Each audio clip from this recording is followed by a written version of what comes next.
vérité restauratrice Mivresse avec Dr Gaoudé. Tu connaîtras la vérité et la vérité t'affranchira.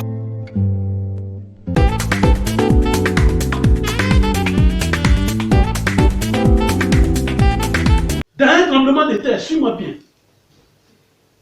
Dieu a ordonné et il y a eu tremblement de terre. Et pendant que je parle, c'est ce qui est en train de se passer dans ta vie. Il y a un bouleversement, il va y avoir un bouleversement. Parce qu'il faut qu'il y ait un bouleversement, il faut qu'il y ait tremblement, pour qu'il y ait changement. Et c'est en train de se passer, ça va se passer dans ta vie.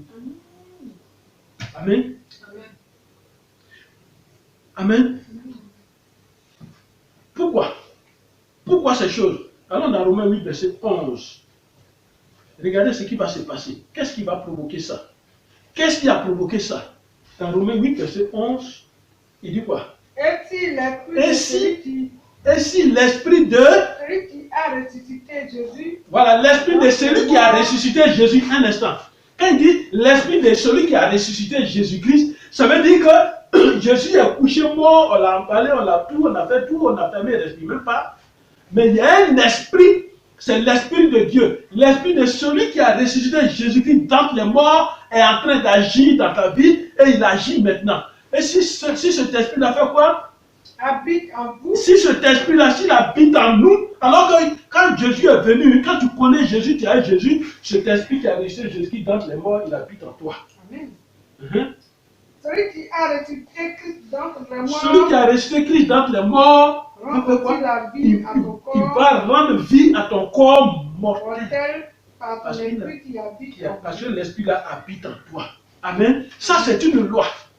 C'est l'esprit qui a ressuscité Jésus-Christ dans les morts. Et cet esprit-là, il habite en toi. Alors tout ce qui est mort est obligé de revivre. Amen. Amen. Il est important d'avoir Jésus-Christ dans sa vie. Il y a un esprit de résurrection. Il a dit, je suis la résurrection. Alors quand tu as Jésus, c'est comme si tu prends la résurrection pour mettre en toi. Et la résurrection rentre en toi, elle vit en toi, et tu deviens la maison de la résurrection. Alors, tout ce qui est mort dans ta vie va commencer à reprendre vie. Amen. Alors comment était l'ange de l'intervention divine? Alors verset 3, suis-moi bien. L'ange de l'intervention divine, suis-moi bien. Matthieu 28, verset 3. Dans la parole de Dieu. Matthieu 28, verset 3. Son aspect était comme l'éclair. Son aspect, regardez, tout ce qui est en train de se passer là a pris une autre dimension, une autre forme. Parce que l'homme, pour l'homme, tout ce qui dépasse son entendement, il est obligé d'obéir. La terre tremble, tout tremble. Maintenant, l'ange qui descend, il a un aspect, comme un éclair. Et son vêtement blanc comme la neige. Son vêtement est blanc comme la neige. Quand tu regardes, on dirait même une ampoule. Les gardes tremblaient de peur. Voilà. Et devinrent comme morts. Verset 3. Les gardes, ceux qui étaient devant la tombe, ils tremblaient de mort, ils tremblaient. Vous n'avez pas dit que vous êtes venu garder. Vous n'avez pas dit que vous êtes venu pour constituer une opposition. Alors pourquoi vous tremblez? Rien n'a commencé encore, vous tremblez. Voilà ce qui est en train de se passer maintenant dans ta vie. Le garde, le démon qu'on a mis pour s'opposer à ton changement de vie. Le démon qu'on a mis pour s'opposer à ta régénération, à ta renaissance. Le démon qu'on a mis dans ta vie pour empêcher ton passage de la mort spirituelle à la vie. Ce temps-là, il va trembler maintenant. Ce temps-là, il tremble comme une feuille maintenant. Amen. Alors, verset 4, il dit quoi? Où était l'ange des gardes? Verset 4. Matthieu 28, verset 4. Verset 4, il dit, les gardes tremblaient de peur. Tremblaient de peur. Et devinrent comme morts. Voilà. Et puis eux-mêmes, ils deviennent comme morts. Voilà, toi qui es venu garder les gens, c'est toi qui trembles de peur, et puis tu deviens comme mort. Celui-là qui te garde, celui-là qui garde ton bonheur, va trembler de peur. Amen. Et il sera comme mort. Amen. Pour que toi tu passes. Amen. Amen. Alors voici une prophétie pour toi. Ésaïe 26. Ésaïe 26. Ésaïe 26. verset 18 à 19. Isaïe 26, verset 18-19. Écoutons la parole de Dieu. Nous avons conçu, nous avons éprouvé des douleurs. Nous avons conçu, nous avons éprouvé des douleurs, écoutez bien. Et quand nous enfantons, ce n'est que du vent. Voilà ce que nous, voilà la vie d'un homme. On fait tout. On fait tout ce qu'il faut pour réussir, mais rien. C'est ce qu'on dit, ça n'accouche que du vent. Ça sort que du vent. Maintenant, qu'est-ce qui va se passer? Le pays n'est pas sauvé. On n'est pas sauvé. Et ses habitants ne sont pas nés. Que tes morts revivent. Que ces morts revivent. Que mes cadavres se Que mes relèvent. cadavres se réveillent. Réveillez-vous et tressaillez de joie. Réveillez-vous, tressaillez de joie. C'est la résurrection qui commence. Habitants de la poussière. Habitants de la poussière, réveillez-vous. Car ta rosée est une rosée vivifiante. Ta rosée est une rosée vivifiante. Et la terre redonnera le jour aux ombres. Voilà. Amen. Cette prophétie est pour toi. La terre redonnera le jour aux ombres.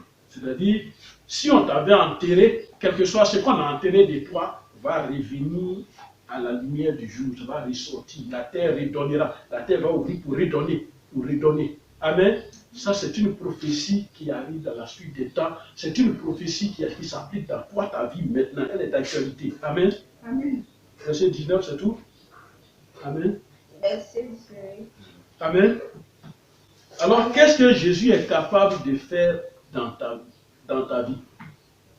Qu'est-ce qu'il est capable de faire? On est dans Ésaïe. Donc, prenons Ésaïe 25. Ésaïe 25, verset 8. Ésaïe 25, verset 8. Il anéantit la mort pour toujours. Voilà pourquoi Jésus est venu sur la terre des hommes.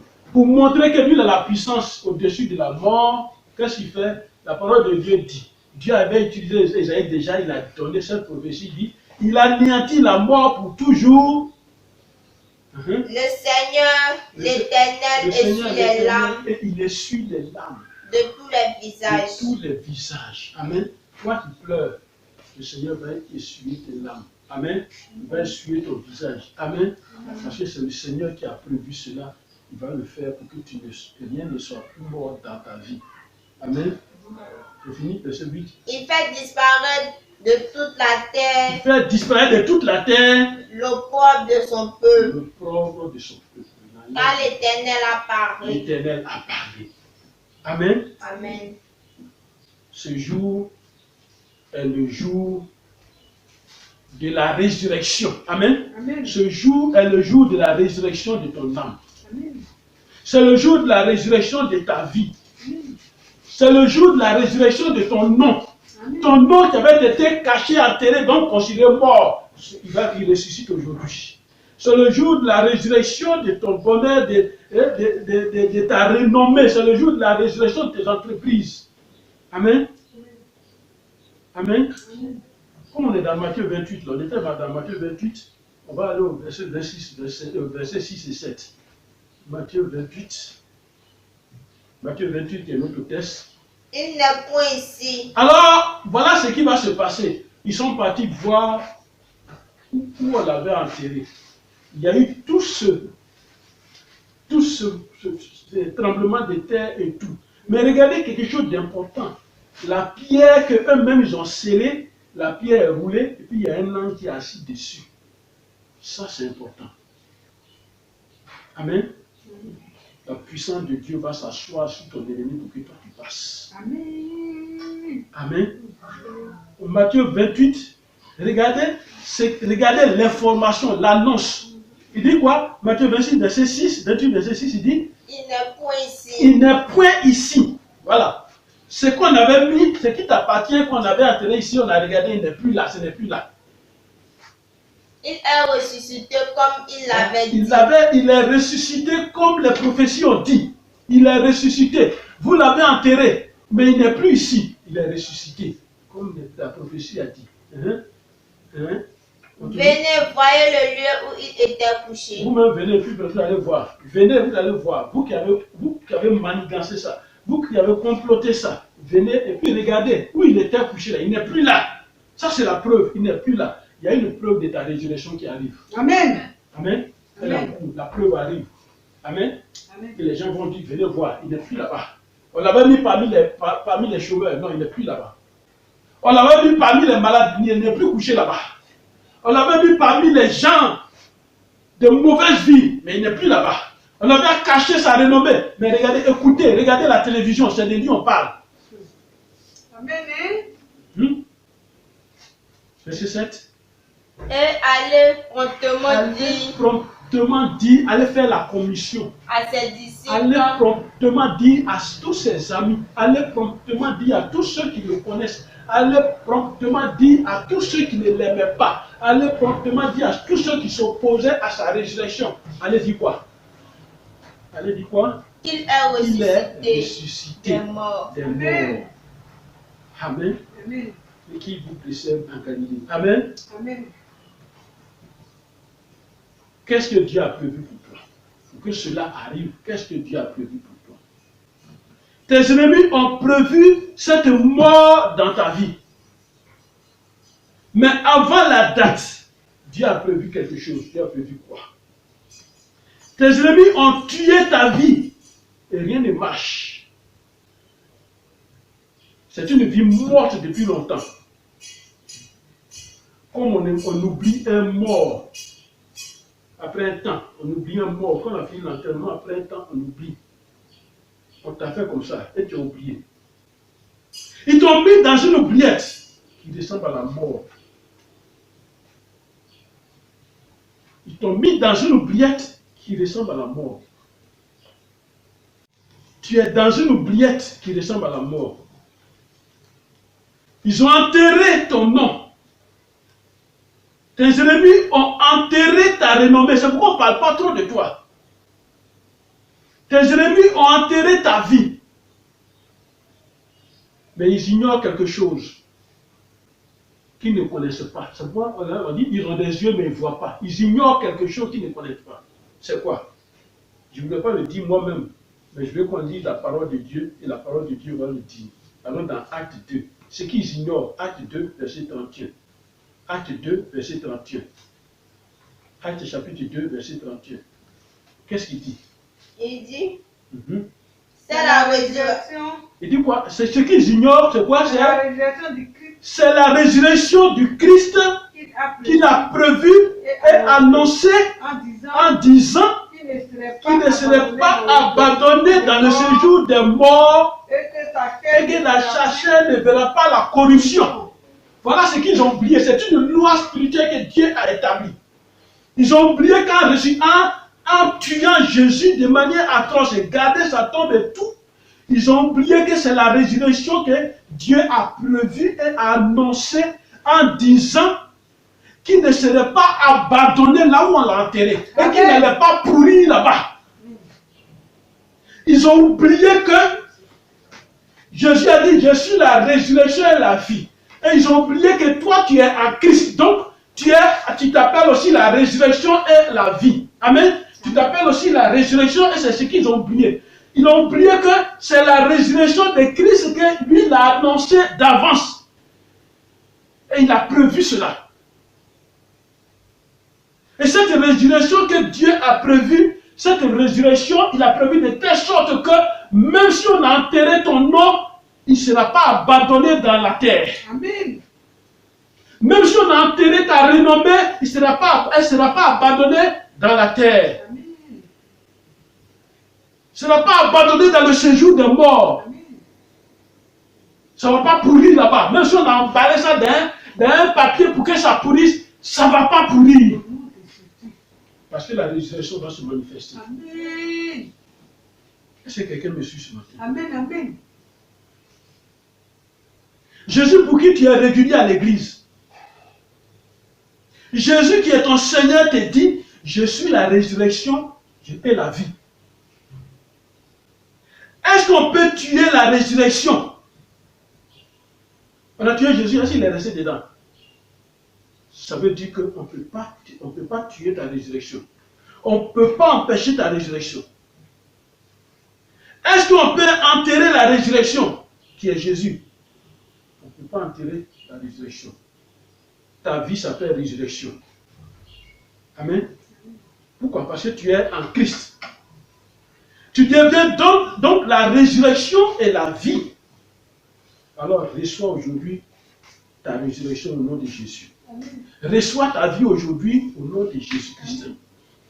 Et en ce moment où nous prions, en ce moment où nous prêchons la parole de Dieu, j'ordonne la vie d'entrer dans tes activités au nom de Jésus. J'ordonne la vie d'entrer dans ton nom, d'entrer dans ta renommée, d'entrer dans ton bonheur au nom de Jésus, d'entrer dans ton élévation spirituelle au nom de Jésus. Jésus, la résurrection et la vie, te prend maintenant dans ses mains et il te dit, revis au nom de Jésus. Amen. Amen. En ce moment, tu passes de la mort à la vie, maintenant. Amen. Et c'est pourquoi Jésus pouvait dire, oh mort, où est ton aiguillon? 1 Corinthiens 15, verset 55. Oh mort, où est ton aiguillon? Je suis mort de la mort. C'est ta résurrection maintenant même, au nom de Jésus. Reçois cette nouvelle vie, au nom de Jésus. Amen. Amen. Reçois cette nouvelle vie au nom de Jésus. Amen. Alors pour conclure, tu as écouté ce message, donne ta vie à Jésus. Il a dit, oh moi vous ne pouvez rien. Accepte Jésus corps, âme et esprit. Et écoute ce que le livre de Romains nous dit. Romains 4, pour terminer, on va lire Romains 4, verset 24, verset 5. Romains chapitre 4, Romains 4, verset 24, verset 5.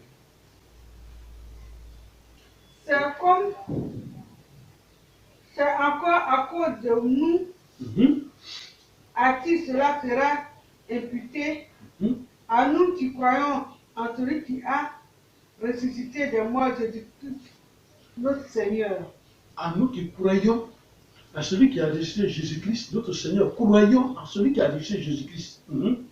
Lequel a été levé, lequel a été livré pour nos offenses, pour nos offenses que Jésus a vécu ça, pour nos offenses, et puis d'abord, et est ressuscité ressuscité pour notre justification. Il est ressuscité pour notre justification. Alors, c'est Jésus seul qui détient nos souffles de vie. N'ayons pas peur. Le diable te ment et continue de le faire, de mentir. C'est Jésus seul qui détient. Ne crois pas en lui et à ses adeptes. Cherche le vrai Jésus, la vérité. Et tu seras sauvé. Amen. Cherche Jésus. Et tu seras sauvé. Et tu seras sauvé sur la terre. Tu seras sauvé dans les cieux. Cherche Jésus. Il est ressuscité, il a vaincu la mort. Cherche-le. Sois en lui, sois en Christ. Que Dieu te bénisse. Au nom de Jésus-Christ. Amen. Amen.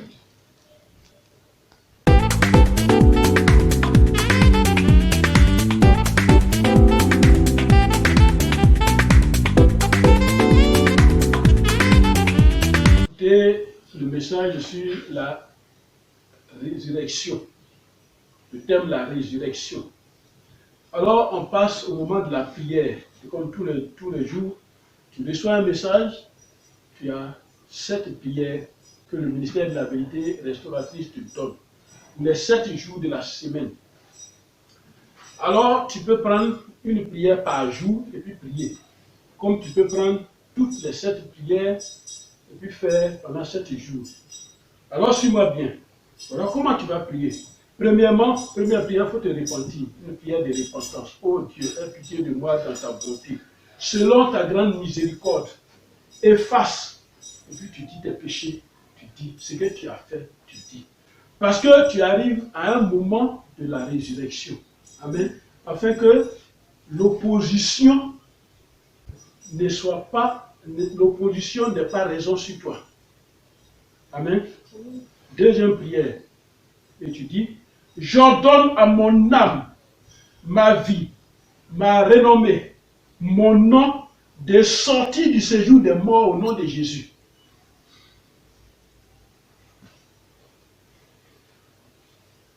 Troisième prière. Esprit de Dieu, étends ta main, la main puissante de l'Éternel, pour me retirer de la vallée de la mort au nom de Jésus.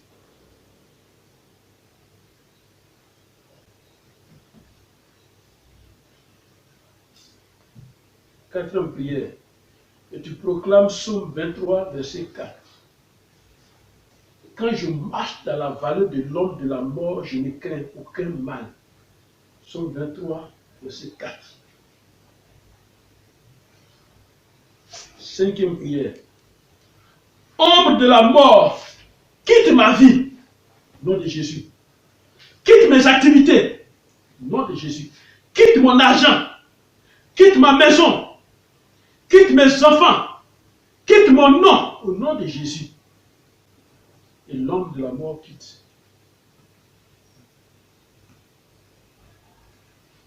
Ça, c'est la cinquième prière. Sixième prière.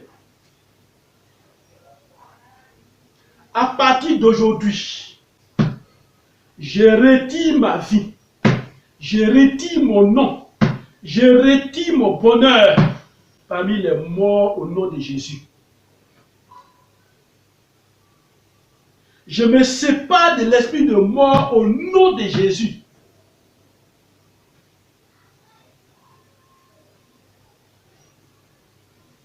Septième prière. Là, tu remercies l'Éternel pour tous ses bienfaits, pour cette délivrance. Tu rends gloire à Dieu, tu le remercies.